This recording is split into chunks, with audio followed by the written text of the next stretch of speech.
Hey everyone, welcome to the Amplitude of Tech. I'm Shawn Cordner, Chief Marketing Officer of Amplix. Thanks for joining us for another episode. Today we had Andrew Griffiths from Outsource Consultants. We talked about all things BPO, when to use them, when not to use them, and how AI is changing the landscape of the contact center. Interesting conversation from a point of view and perspective that I haven't really had the opportunity to hear from in the past, so this was a good one. Hope you enjoyed it too.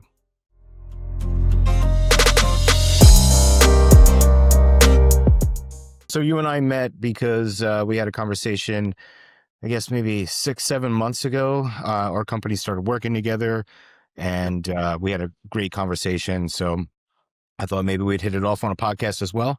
So let's give it a shot here. Maybe just start off with who you are, who your company is, what you guys do. Absolutely. So I'm Andrew Griffiths. I work for a company called Outsource Consultants. As Shawn mentioned, we're partnered with Amplix, and it's a very similar organization with one major exception. Instead of CX technology, we work on the CX labor side. So we are predominantly a BPO advisory firm, that being, in my opinion, one of the two major mainstays. There's the technology piece and there's the labor piece, and the partnership our organizations have is the acknowledgement of you need both of those pieces in today's market. Sure, we'll talk more about that, but that's basically what we do. And just in case someone out there doesn't know what a BPO is, can you talk about that briefly? Yeah, thank you. The acronym curse is strong. So business process outsourcing means a lot of things. It can be all manner of sort of office work outsourced. In our world, it's mostly around the customer experience. So it can be anywhere from customer service to order taking to more complicated things in specialties such as healthcare and legal. So basically anywhere where maybe you're having trouble hiring the right talent and you want to outsource that to a different entity. There are professional, this is what we do for a living, organizations that hire that talent and manage it on your behalf, and you can hire that work out. Is there a difference between outsourcing and offshoring? I feel like things are kind of used interchangeably, but maybe you can, hit a strict definition. You know how to rile me up at the start of a podcast. Absolutely, they are used interchangeably, and probably they shouldn't be, for the simple reason that outsourcing is I'm hiring a different organization to do that particular work type, contact type for me. Offshoring inherently means that they're not in the U.S. So I would say that offshoring is a subset, geography defined. It's a subset of outsourcing. So it would be accurate to say if I offshored, I'm probably also outsourcing, but not necessarily the reverse being true. What's the driver of, when someone would outsource, to a domestic BPO versus a BPO that might be located overseas somewhere?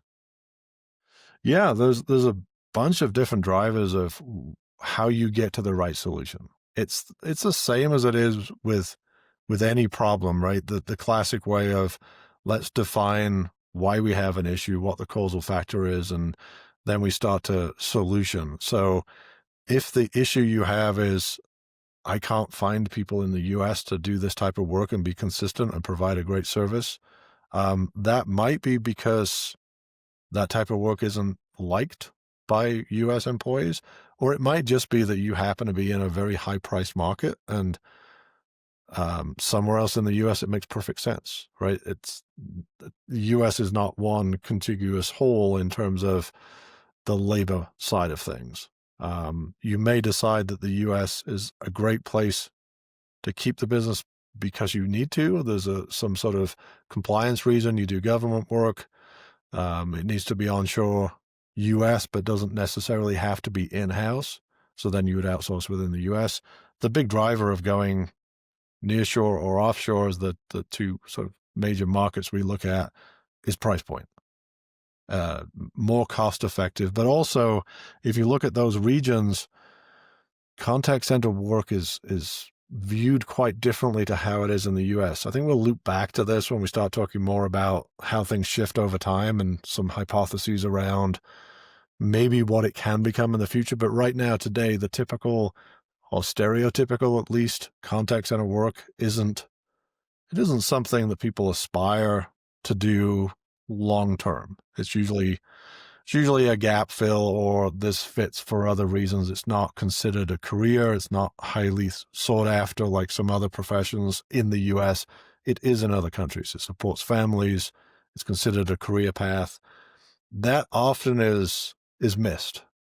Brands look to work with offshore or nearshore BPOs. Price point's the big driver, but the way those people show up and the way they support your clients can be inherently different because they're seeing their role differently to how it might be perceived in the US. And of course, we're talking generality. There's always exceptions.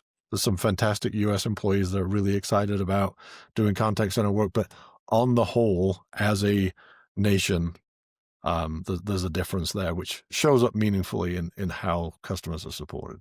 No matter how hard I try, I can't seem to get 5 minutes into a podcast without talking about AI. So I'm just gonna seal and get into it here. But give into it; it's going to happen.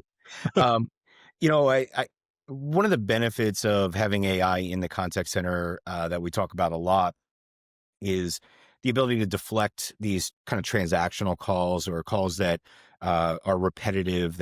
Those are the things that I think often make it mind-numbing work in a contact center. It can also oftentimes take out some of the emotion in an interaction, and that improves quality. So I think what you're seeing is some movement in domestic-based contact centers leveraging AI to make that a kind of higher quality, more desirable type of job. How's that impacting the BPO world right now? We're at very early stages of seeing that, I believe.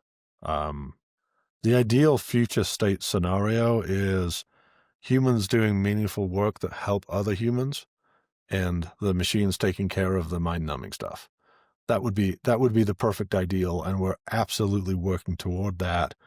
I think one of the critical pieces as we talk about the first few years with AI being mainstream in CX, I think we're past the point now where the early promise of this will provide better outcomes for significantly less money, I think that's done.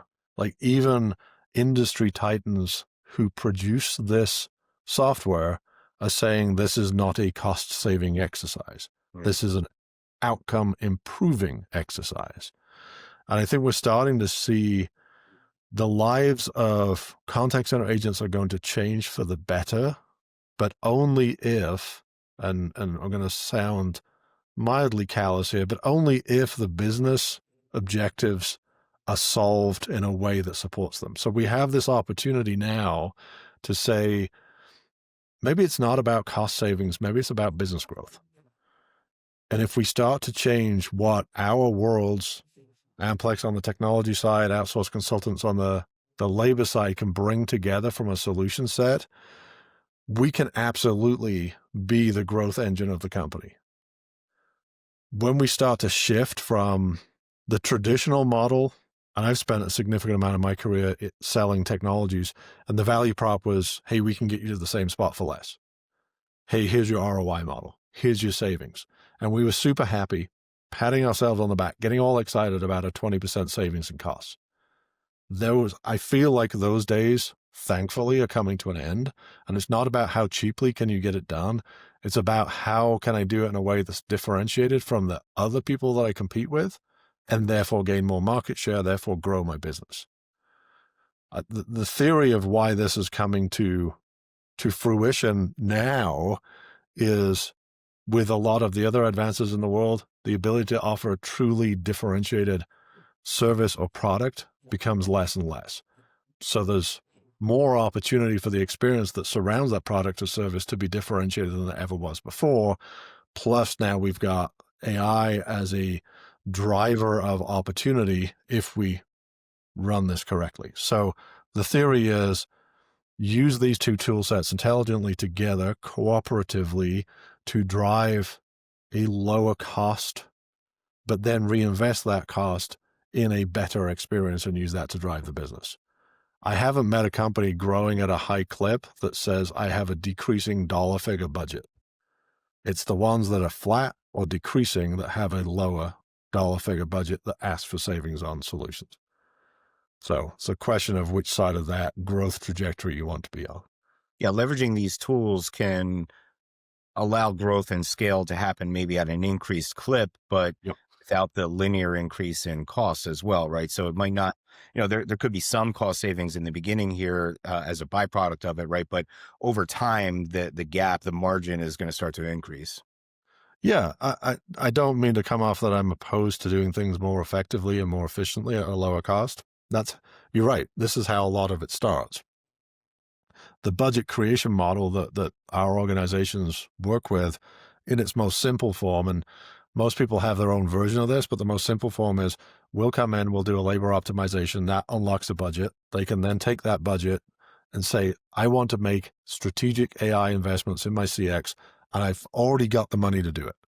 Because we optimize the labor through the multiple ways that we can do it with outsource consultants, I can now have a budget to go spend it risk-free with Amplix to deploy technology. I don't have to prove out my use case. I don't have to have case studies that don't really apply because they apply to somebody else's business, not to ours.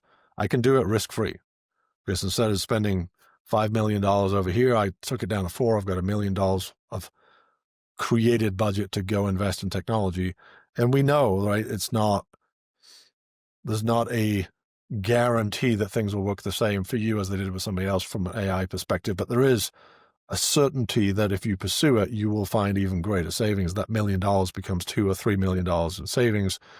The question then, when you get through that phase and everything's worked successfully, is that your objective? Was your objective to save half of the budget? Well, no, the objective is to grow the business. That's what creates value within the business. We now have a bigger part because of the collaboration between our two organizations to help them say, okay, now I have $2 or $3 million. How do I go gain market share? How do I do a better job? How do I meet my customers in a way that my competition is not, so that I start to get that reputation for being, oh my goodness, they're so good to deal with. And then we start to gain from there. Yeah, we are seeing a lot of pressures to reduce budget and just kind of prepare for a potential economic downturn, given some of the headwinds that they're facing in the market and uncertainty that's out there. So I wonder, are you starting to see kind of an increase in activity of people starting to look to move their contact center operations out of the U.S.? We see a few different trends. It depends on the moment. It's been, I think I can describe it accurately as unpredictable and maybe turbulent. So I think there's a fundamental, let's make sure we have a plan and that we're taking steps towards executing that long-term plan. I think not getting caught up in the short term, this week's news is X, therefore I need to adapt to that.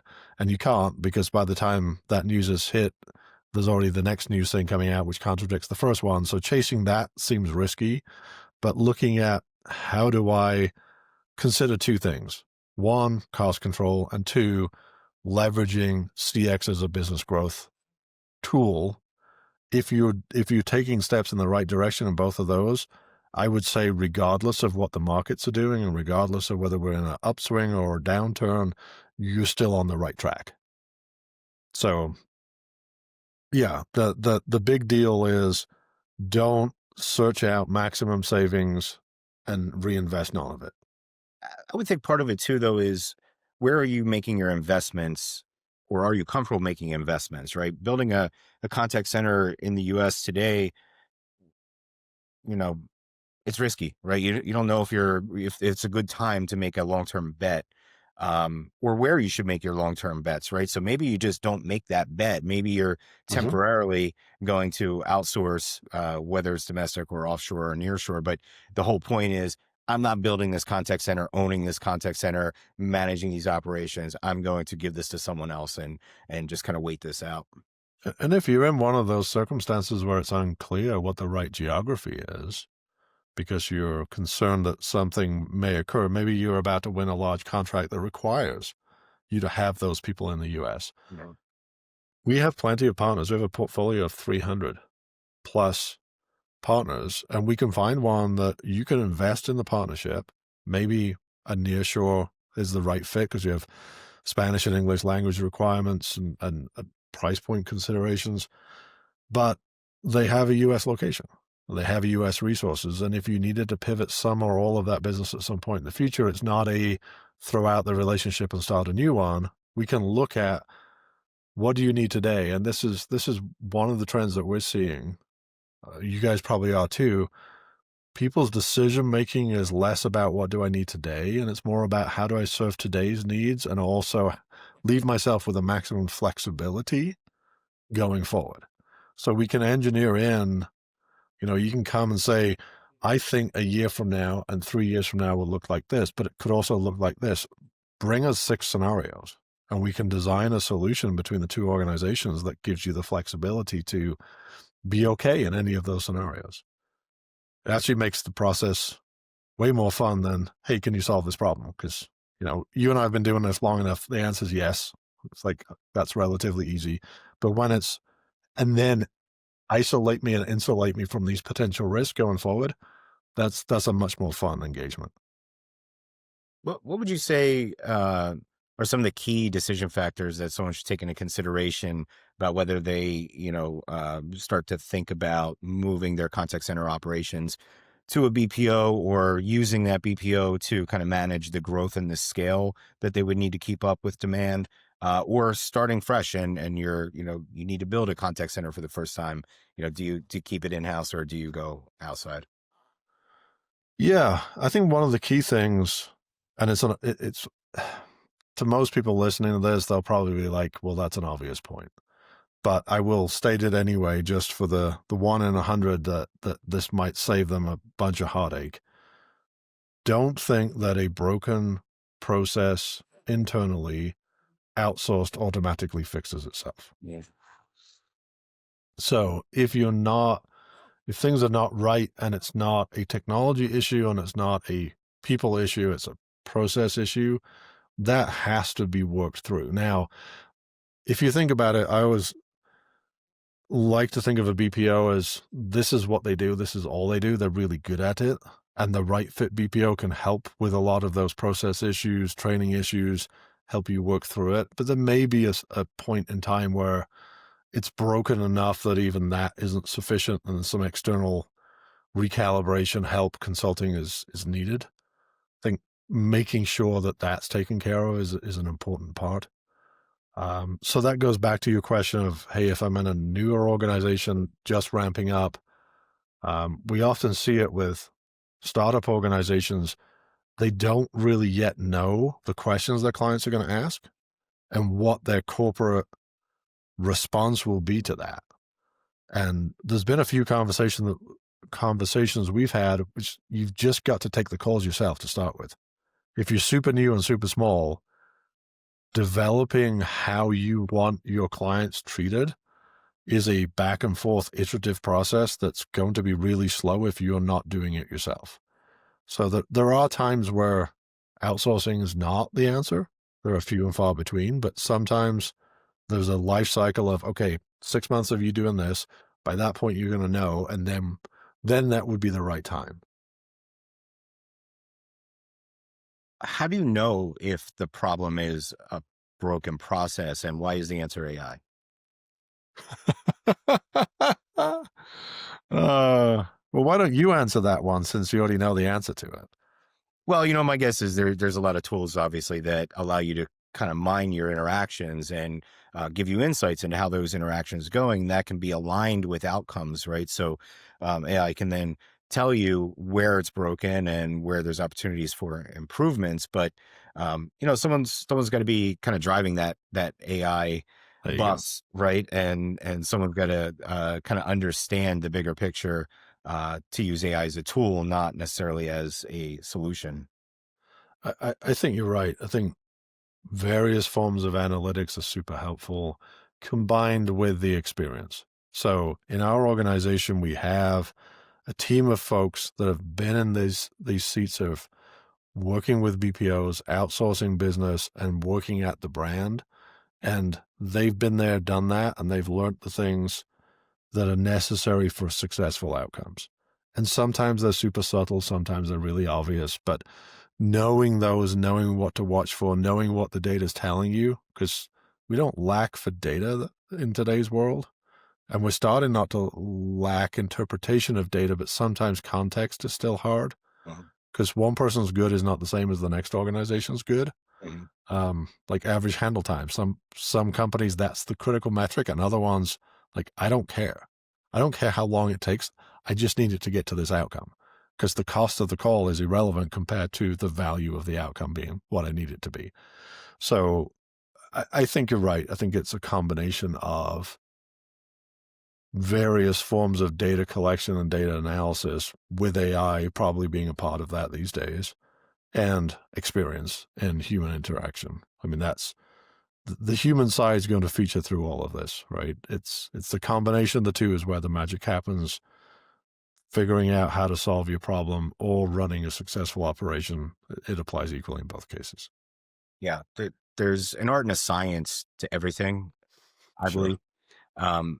I think that the original conversation that you and I had, what we really kind of nerded out on was we talked a little bit about the alignment of developing a customer experience journey with what I do in a user experience journey for a website, and kind of how do you architect an interesting journey, right? And so if I think about user experience on a website, what we're doing is we're pulling a lot of data, right? All the analytics of who's visiting what site, what pages are pulling traffic, where are people going on that page, how long do they, linger in any one particular spot, when do they bounce, when do they not bounce.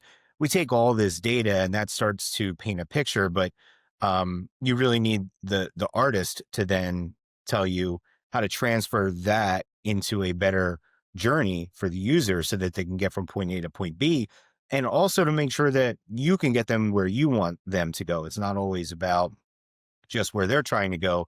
You have a goal of them coming to your website, and so you want them to accomplish something. They want to accomplish something. How do those two things come together? And I do feel like building a customer experience journey is a similar kind of exercise, right? It's an exercise Right. of understanding data, understanding goals, how that aligns with the business goals. How do you create, the fastest, shortest, most effective route? Or maybe it's not always the fastest, shortest, most effective route, right? Sometimes you want them to take a little bit of a detour. When can you get away with doing this? So I guess what I'm saying is, there's a lot of commonality between these two things. And I think AI gives you a lot of that data to work with, but it doesn't necessarily help you then translate that into the map. So with all that rambling that I just did, what are your thoughts on user experience, or I'm sorry, customer experience journey building, and how can you leverage AI in that process? Yeah, I do think there's a temptation to become analytical in terms of what's the most efficient. So I'm always skeptical of efficiency without effectiveness. So, like your journey, as you were mentioning from the user experience, it's not always the fastest that's the best. Maybe having more time, maybe having some intrigue, some entertainment value, some time with a brand so you start to build a connection. Maybe that's more valuable than just, hey, I came for a specific answer and I need it. It's context dependent.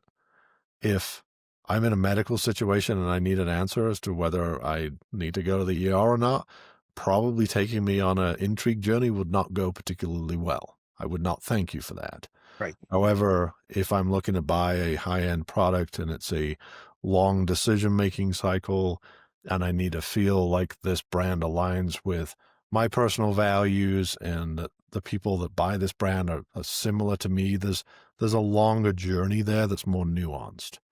So I think you've got to look at what are you trying to get done? And this kind of leads to this theory of fully automated experiences or fully automated customer experience.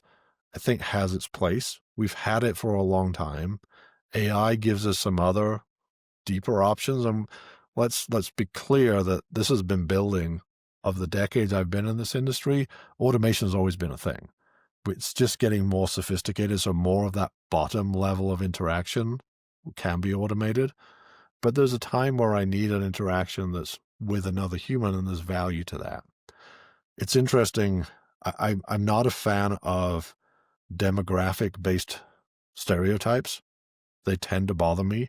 But I also, at the same time, need to keep an eye on what are the newer generations gravitating toward. Mhm.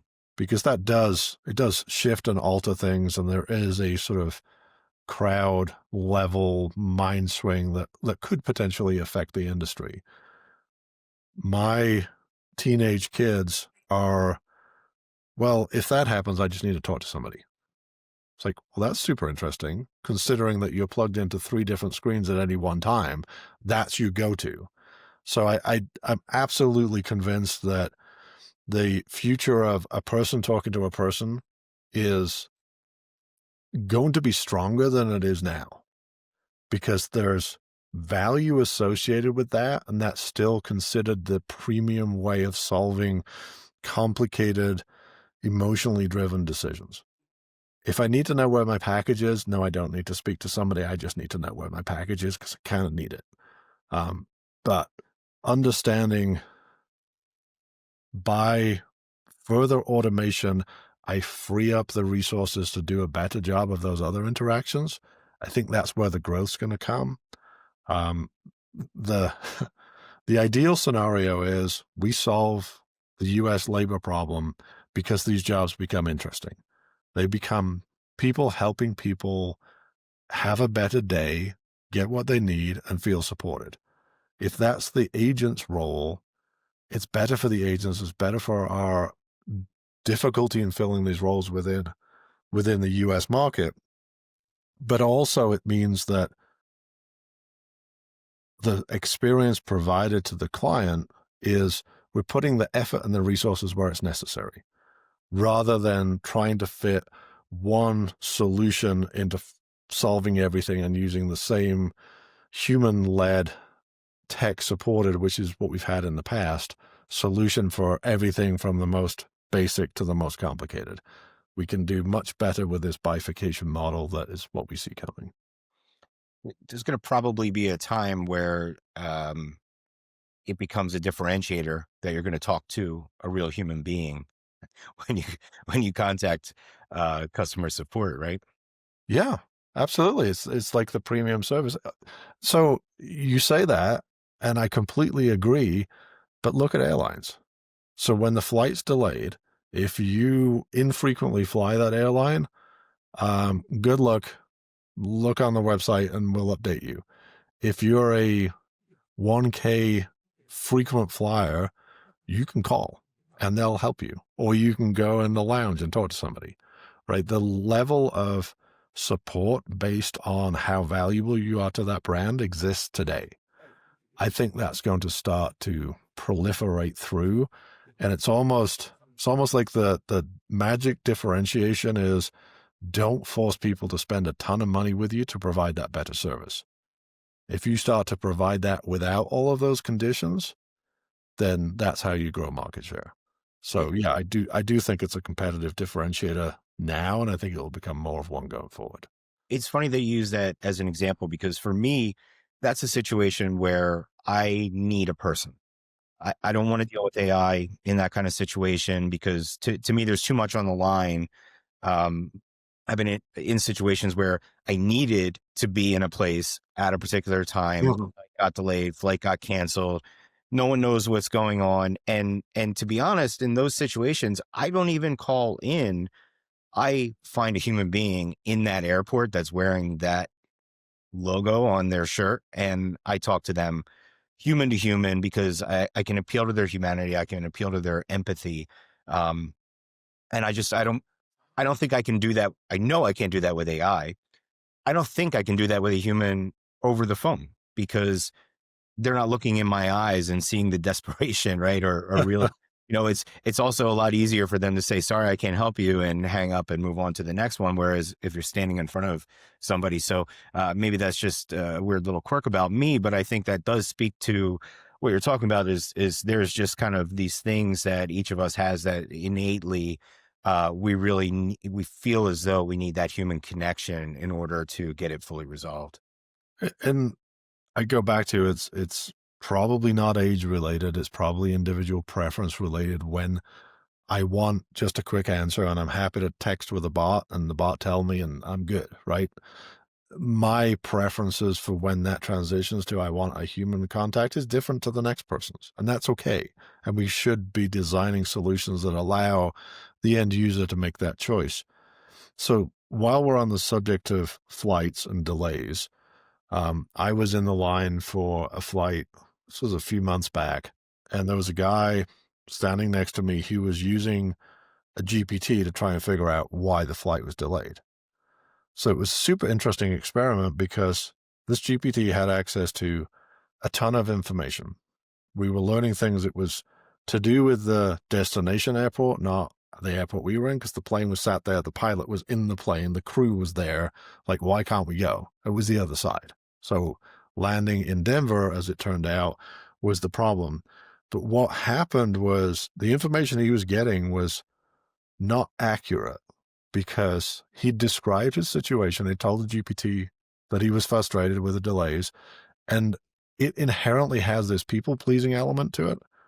So it was telling him it was going to be okay and he's going to move soon. It was completely wrong. So it's interesting that there are times and places where it does a really good job, and there's times and places where it doesn't do a good job. And of course, anybody who's in the industry is like, well, it's evolving and it's changing. Sure it is. And it will continue to do that. But one of the principles that looking at this overall, if AI does a better and better job of taking things and even from a empathy and emotional response perspective, there's AIs now that are starting to look at that, and they can tell the tone of voice and they can change how they react to you. Even as all of that develops, all that's going to happen is we're going to shift where we want that human interaction, and our expectations as consumers is going to increase. We've proven that. Look back at what happens in our lives today versus 100 years ago when electricity was this newfangled thing, right? We've massively shifted our expectations. We have an innate ability to do that as humans. We'll continue to evolve and expect more.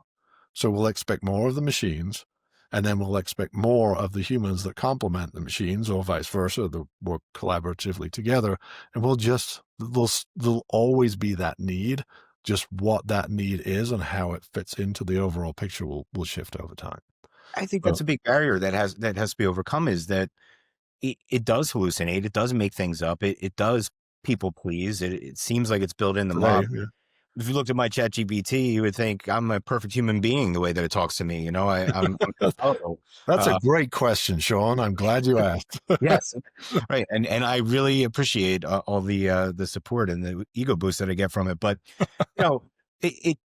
it does make things up, and you don't know when it's making things up. Right. And I think people don't understand inherently that it's different when they're dealing with an AI that is built for a company, purpose built, trained on their data, versus something that is just, accessing the internet, because that's really the wild, wild west. But that doesn't mean that it's infallible.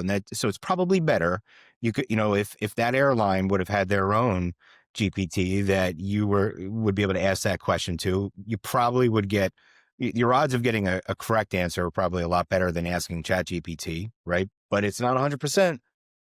Yeah. And I think this comes to, we've talked about cost reduction. We've talked about revenue growth. The other major lever in business is risk. So if you take a human-only solution, there's risk. Humans are infallible. Training's sometimes not where it needs to be. And then you look at technology alone, and yes, there are things you can do to reduce hallucinations. You can limit the data set. You can control that data set. But it's interesting. You can do it one of two ways. If you do it wrong, let's say there's a 5% risk in both of those scenarios of something undesirable happening. You can end up combining those in such a way you have a 10% risk factor. That's worst case scenario. Or you can do it in a more considered way where you take the strength of the person and you take the strength of the machine, you combine them together, and you can't get to a zero risk, but you can get down to a percent or two. So it's the reason that the collaboration between our organizations is as exciting as it is putting these two pieces together can be a massive benefit. You can get above human performance and above machine performance by bringing those two together in an intelligent way. But if you do it wrong, you can get the worst of both worlds. So there's an important level of nuance. And back to the point we made earlier, it's not just a fixed, I got it right in 2025 and I'm good. Right next year is going to be different. Right next month might be different. So continually having the ability to evolve that and use the solutions that are available in the most effective way requires, in our case, two teams of people. I think what we're dancing around is the word trust, right? Humans to be able to trust in other humans and also in the tools that they're using on a day-to-day basis. And so I think there's going to be a curve of trust with AI, and we're probably too trusting of certain AI models right now and maybe not trusting enough of others. But I wanted to give you an example that I think can bring us back into the BPO world, which is I was just recently talking to the head of IT for one of the largest hospitality groups in the country. And they were talking about a solution that they deployed, and it was for localization of accents. Oh, yeah. And he was talking about all of the outcomes, the great outcomes that they were getting from that. But ultimately, what I gathered from him is that it increased trust. People just have this kind of innate in-group, out-group thing. It's evolved in us over hundreds of thousands of years, to be wary of the outsider and someone that's different. So when you hear someone that's reflecting back to you, your regional dialect or the way that you talk in your town, it if it doesn't create trust, it at least reduces the friction that could come with talking to someone that doesn't sound like you. Yeah, it's a fascinating piece of technology, and there was a lot of concern. I think the early versions of that did make the person very synthetic. They were heavy-handed. What I've observed with that technology, and of course, being in some of the markets we're in, it's a hot piece of technology for the reasons you stated. It's taking a lighter touch. So there's a point where you've got a completely synthetic voice that may as well be a bot. So all you're doing as a human then is telling the bot what to say. Or you've got a accent that's incompatible with the ear of the consumer. Somewhere between those two extremes is the happy place where I know I'm dealing with a human. It's a obvious interaction. It's obviously human, but I'm not having to figure out what they're saying. I'm not having to ask them to repeat themselves and getting frustrated because the communication is not clear. That ability to combine in an effective way is another example of there's a sweet spot. And like a lot of things, been in this industry a long time, something new comes out, we get really excited about it, we deploy it at a level that's probably more than we should, and we go through this sort of pendulum effect where we swing way too far, and then over time the pendulum just reaches that happy place in the middle, and it slows to the point like, okay, this is the balance spot. But yeah, accent localization technology is I think hitting its stride right now. And that's interesting. And maybe that could lead us into a little bit more of the business conversation around this, but that seems to me like a technology that you could easily take a wait and see attitude, right? So you're saying that adoption is very high right now.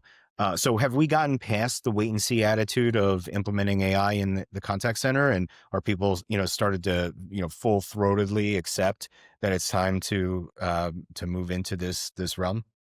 I think I've done well to get to this point before I give you a depends answer. Okay. I think it depends on the person and it depends on the technology.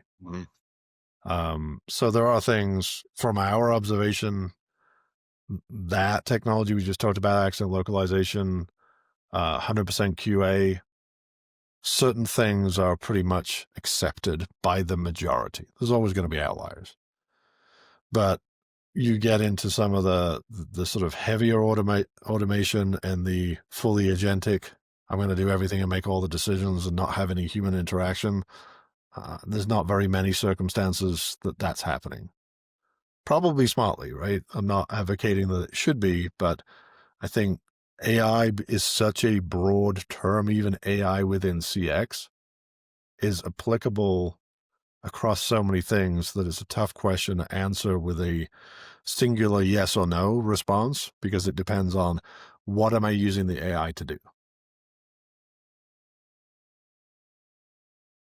Yeah, I wonder too, like, how do you build the business case for that? And how do you account for the risk of the different, levels of automation that you're suggesting being implemented? So just maybe kind of talk to me about what is the executive level conversation that you're having in when it comes to AI implementation, and maybe even just in a broader sense when it comes to outsourcing the contact center operations.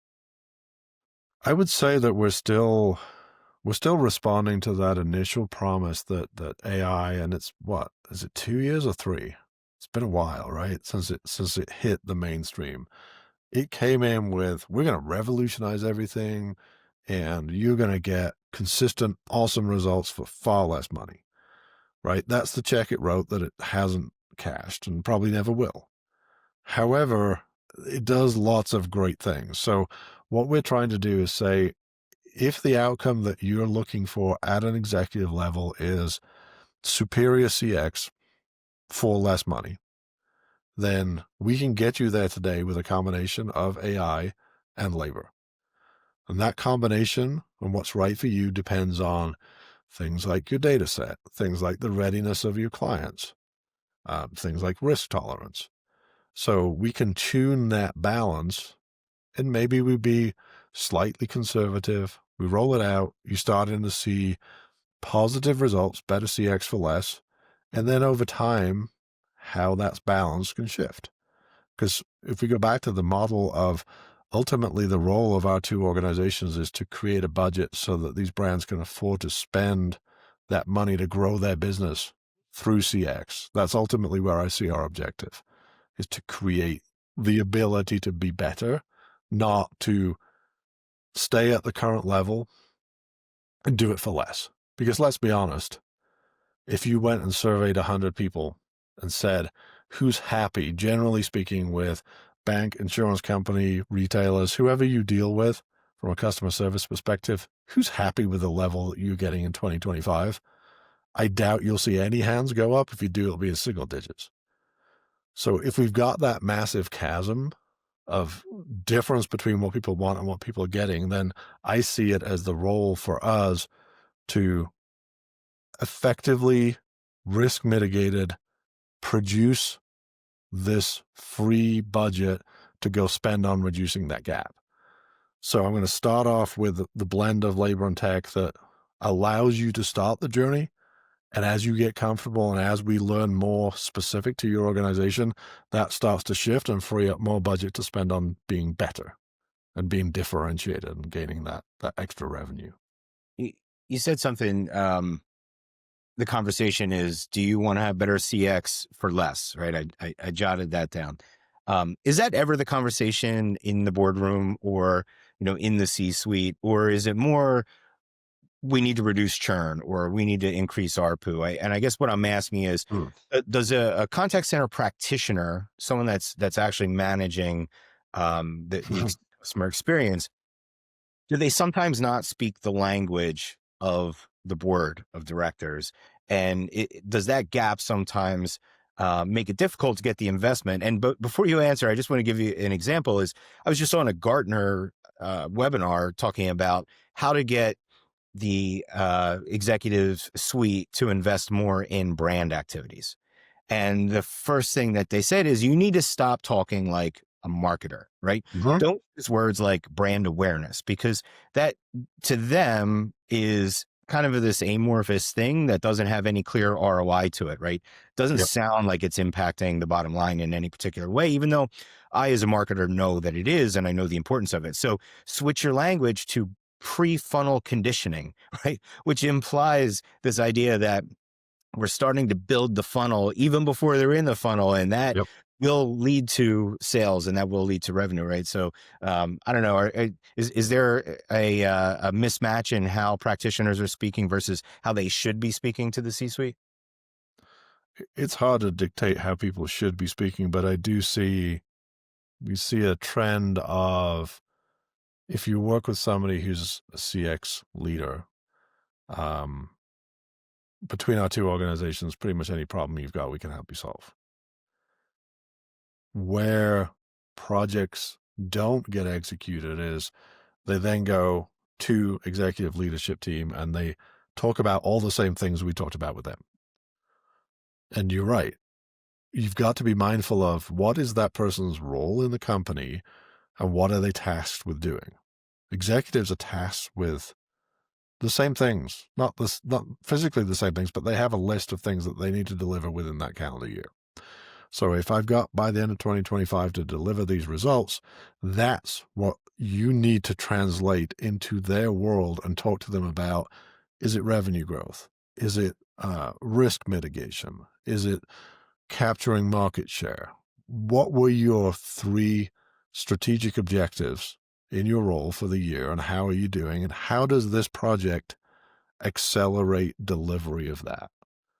Because if you're talking about things that are apparently detracting from delivery of those, then you get put in that bucket of, okay, not now.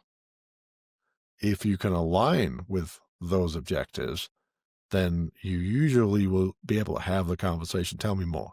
How does that work? And the temptation then is to go into, well, we've got this and we've got this CSAT score and we've got this NPS. And okay, no, that wasn't really what they're asking for. It's help me bridge the gap between my world and yours and help me understand. And ultimately, if it's, I'm now part of your growth trajectory, and here's how that works, and here's how I can do it within the spend that I currently have, that's a very different conversation. The prediction is if we do this right, we'll start to see CX owners at the boardroom table in a way we haven't in the past. Because it's IT and CX leaders have not typically been able to get to that level where they're seen as part of the solution. If stuff doesn't work, they're in trouble, right? And they need to support and they need to keep the lights on or whatever term we use, but they've not had the strategic position to be able to say, this is how we're going to achieve the objective of growth. And I think that's, if we use the opportunity that AI is providing for us, this is our time to change that. What is the importance of alignment with other stakeholders in the organization when you're, talking about contact center initiatives? It's interesting.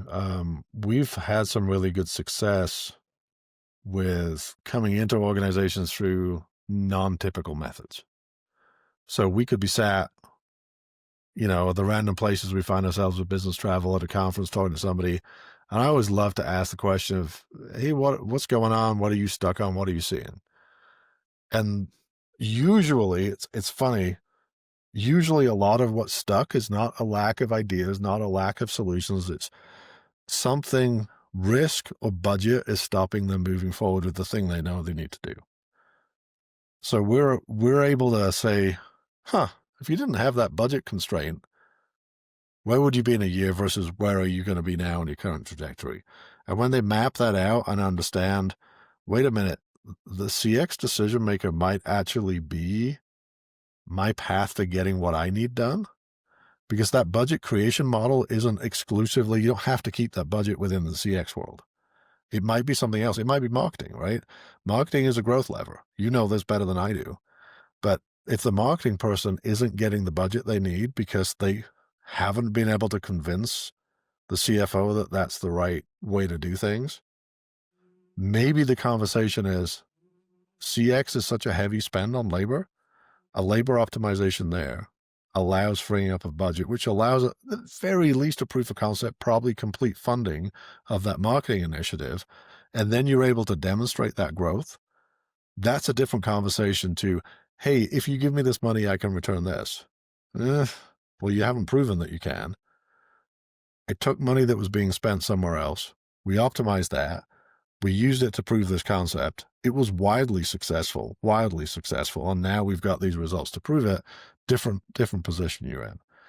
So we're actually seeing some cross-functional collaboration that maybe, I mean, the simplest example is somebody's with a BPO and they're doing fine, right? There's been a 20-year relationship. They're doing fine. It's okay. Nothing worth disrupting. But then the biggest thing holding the company up is that marketing budget. Everybody knows it, but they just can't get it unstuck. Maybe a change that we can help with on that BPO frees up the budget to get this marketing thing unstuck. All of a sudden, that BPO provider that's been doing an okay job at an okay price is the holder up of the growth of the company, and the project has different meaning to the future for that organization, and therefore different emphasis put on it. So I think looking at what you and I do, what our organizations do, and what that can mean if used intelligently within the overall forward motion of a company starts to get us into projects that wouldn't exist otherwise. It's not, I think one of the mistakes we make is thinking that we're the be all and end all, and the reason you're doing it is because you want better CX. It's not necessarily always the driver. It might be, I just need something to get unstuck somewhere else, and then it's this flywheel effect of things working. Is it safe to say that better CX is an easy outcome to achieve? I shouldn't say easy, but a reliable outcome that you can achieve by leveraging a BPO? The right one, yes. The wrong one, no. Is it because of their experience? Like, they've built the processes, the training, because their people take it as a career as opposed to a job? Is it those factors? Yeah. I mean, if you look at, a lot of mid-sized to larger companies, they're doing so many different things and they have a level of expertise. But even when we look at enterprise customers, sometimes the level of sophistication in the contact center world is not what it is if you have 5,000 seats of it and it's all you do, because you become obsessive about that. So it's a focus thing. And anytime you look at somebody, take elite athletes, they are that good at that because they've given up a bunch of other stuff. I think businesses and individuals, there's some similarities when you look at that. And there's very few businesses that are really good at everything. So what we see is a lot of them saying, you know what, this CX thing, it's harder than I thought it was going to be. I thought you just pick up the phone and deal with people and it'd be fine. And it's harder than we thought, and it's not really core to who we are. We need it done well. We just don't want to do it. Can somebody else take this? And that means that our headspace from leadership, that means our focus can be on creating the best widget or the best whatever. So it's just it's the ability to find those that are passionate and highly involved in the art of customer experience, because I do think there's a science and an art to it. Wow. And letting those folks that are passionate about it do it on your behalf. We do it all the time in business. We don't try to be experts at everything. And very few examples of companies that have been successful with the strategy of we'll do it all and we'll do it all to the highest level. Sure. There are exceptions, but very few. Yeah. Yeah. I used to work for a CLEC, and the CEO used to say, we're a customer service company. It just so happens our industry is telecom. Yeah. So we had outstanding customer service. We always kept that in-house, and it's because that was the focus. That was the emphasis. Right. We were very, client-centric, or customer-centric. And so I think what was the shoe? Zappos, right? Zappos is another one that's a customer service company, really, that just happens to deal in footwear, right? They made that primary market differentiator was good customer service. But But you could have a telecom provider that says, I've got the best network in the world, but I'm not particularly interested in anything but engineering and developing that. And I Mhm, want somebody else to run the customer interactions because we're network guys, right? exactly. Same business, different mindset. Yeah. That same CEO used to say our tagline was "We suck less." That didn't have the same ring as the other one, but it was true. We did suck less. Um, but I guess where I'm going with that is, your point is an excellent one. If that's not what you're built to do, then why try to be the best at doing it? It's just an Right. uphill battle. It's going to be costly. There's going to be a lot of risk. There's going to be a lot of um, failures along the way. It's going to be costly to get there. Why not just trust it with someone else? So you've got the potential to have better performance and outcomes. For sure. You've got the potential for cost savings. Those are two pretty big ones. But are there any other outcomes that you might be able to get with a BPO? Better performance for less is kind of the tagline, but things like risk, you can get a different geographic footprint. So depending on the scale, we look at things like what happens with geopolitical problems, what happens with recruitment problems. If you're, let's pick on healthcare, a healthcare provider in a region in the US, sometimes it's really hard to get people. And you're not, we've had many healthcare organizations come to us and they're not saying we need to save money. They're fine with that, but that's not their primary objective. The primary objective is I can't reschedule the people that need rescheduled because I can't get to the phone because I Mhm. don't have enough people because the people I hire to do that job, sometimes they even move within their own organization. Like that entry level position is super hard to keep filled because they get cherry picked off to go do other roles within that organization or they get offered more money to go work somewhere else. So I think solving I, I have a retention problem is probably the biggest other. Mhm. So that falls into that bucket of risk. So being geographically concentrated in one area provides lots of potential risks. And literally, you now can have a global network of locations.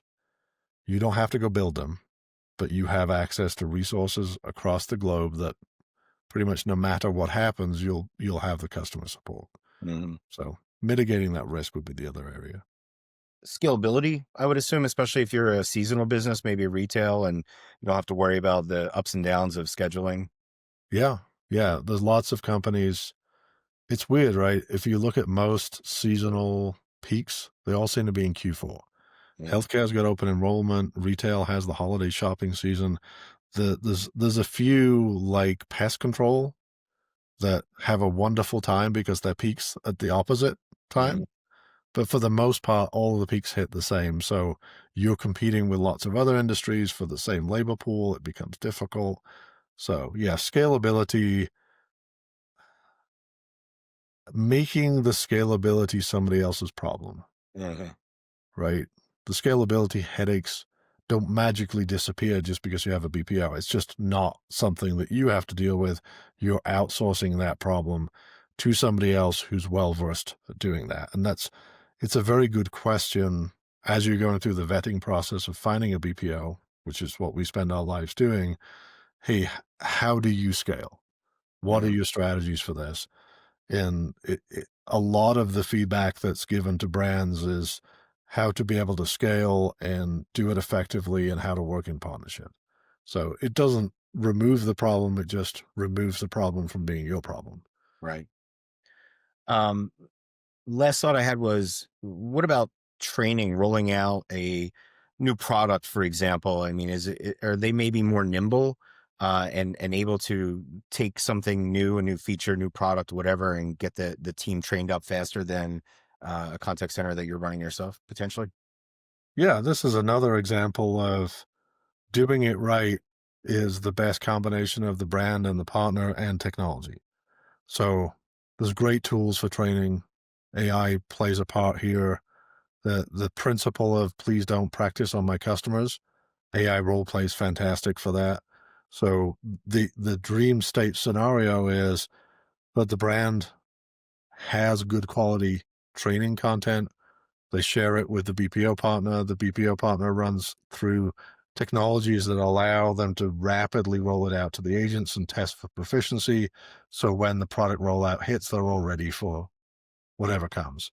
So yeah, it's combining the skill sets and the familiarity. We were talking earlier today about something that the first time you do something, or the first time in a while that you do something, there's always that learning curve, or not relearning curve. If you think about it, the BPO is dealing with many different clients going through similar things. So they've done it much more recently than you would have done as a brand. If you do a product rollout once a year, it's been 12 months. And it's kind of like airports. Apparently travels on my brain, but airports, the first time it snows in a snowy climate, an inch will shut the airport down. You get solidly into the winter and a foot doesn't shut them down. So I think that's what the BPO brings is that recency bias that allows them to be more efficient. Sure. Yeah. That's one of the benefits that we talk about with clients a lot is, you might be tackling 2-3 transformation projects in your career as a CIO. We're doing 2 or 3 a week, Right. So we're getting the reps in, where the muscles warmed up. We can adapt and adjust usually a lot quicker than they're able to. Yeah. So my last question, we heard when it's a good idea or what the potential benefits and outcomes are, but when is it a bad idea to outsource? It's like anything in life. It's not the answer to every problem. Yeah. So I can't remember a scenario where we've told somebody this is what you should do and it's outsourcing. Our MO more is the discussion around what could it do in your scenario? And ultimately, from our perspective, it's the client's decision. We're not here to tell them, despite the name of the organization, despite what we do for a living, we're not here to tell you that outsourcing is your solution. Most of the times where I've actively discouraged it have been around those startup organizations. Like, I don't want to rob you of the opportunity to more rapidly learn how to position yourself in the market. So if you're at that phase where you're super new, that feedback's critical, that ability to iterate your products and service. If you put another entity in the middle of that, yes, you'll still get the feedback, but you kind of need it quicker and more direct for that part of your life cycle. So give it 6 months and then we'll have this conversation again and I'll be in a better place to help. Yeah, that's very insightful, and you probably can do it anyway because you probably haven't built up enough of a knowledge base, Right. which means you probably also can't train an AI model on it. So really, in the beginning here, you just need to grind through it and own it, right? Yep. Yep. For a period, for sure. Well, Andrew, I appreciate your time and expertise. When my beard Likewise. grows up, it wants to look like your beard, so it's the mentorship there too. This was awesome. Thanks for your time. Appreciate it. Yeah. Thank you. Take care. Did we manage to geek out in the same way that we did last time? I think we did. Awesome. All Cheers right. to that. Cheers.